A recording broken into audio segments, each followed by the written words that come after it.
Welcome back to IC Faith. Minggu ini perenungan kita terambil dari 1 Raja-Raja 3 ayat 9. Maka berikanlah kepada hambamu ini hati yang faham menimbang perkara untuk menghakimi umatmu dengan dapat membedakan antara yang baik dan yang jahat.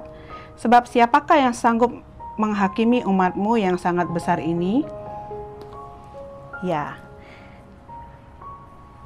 temanya, Tuhan dapat menolong diriku dalam mengambil keputusan hidup yang baik setiap hari. Setiap kali aku meminta hikmat kepadanya, Tuhan akan menunjukkan jalan. Bacaan kita minggu ini bercerita tentang Salomo yang berdoa memohon hikmat dari Bapa dan Bapa mengabulkan permintaan tersebut. Dan bukan saja Bapa memberikan hati yang penuh hikmat dan penuh pengertian, Bapa di surga malah menambahkan segala yang tidak diminta oleh Salomo, baik kekayaan, kemuliaan, hingga tidak akan ada raja-raja lain yang seperti Salomo. Sekarang bagaimana dengan kita? Pengetahuan yang kita miliki sebagai manusia itu sangat penuh keterbatasan. Sedangkan dalam menjalani hari-hari, kita harus mengambil keputusan yang terbaik tentunya. Hanya saja acap kali kita mengambil keputusan yang keliru dan berakibat kepada kehidupan kita yang lain. Dari cerita Salomo, kita setidaknya belajar 2 hal. Pertama, kita perlu hikmat untuk melihat mana yang baik dan mana yang buruk dalam kehidupan kita. Tentu dengan standar Tuhan, bukan standar kita sebagai manusia. Standar ukuran Tuhan itu seperti apa? Standar ukuran itu adalah yang dari Allah firmankan. Ada tertulis, kuduskalah mereka dalam kebenaran, firman-Mu adalah kebenaran. Kita dapat mengetahui standar ukuran Tuhan bila kita bergaul akrab dengan Tuhan melalui firman-Nya.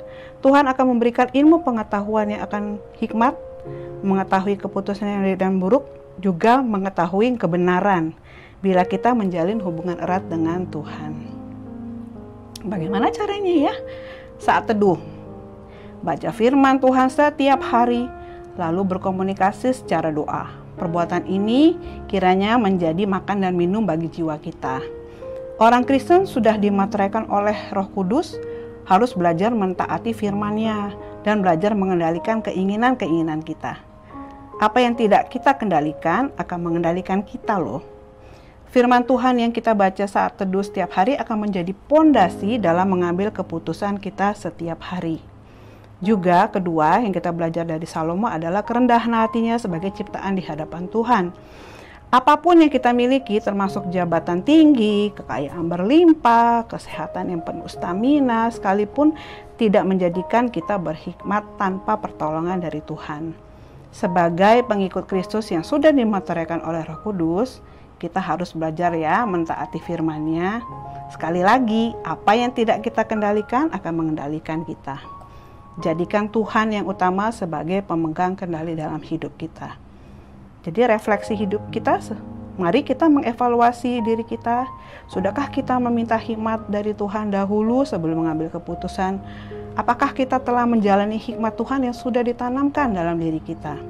Sebab ada tertulis, iman tidak disertai perbuatan, maka iman itu pada hakikatnya adalah mati.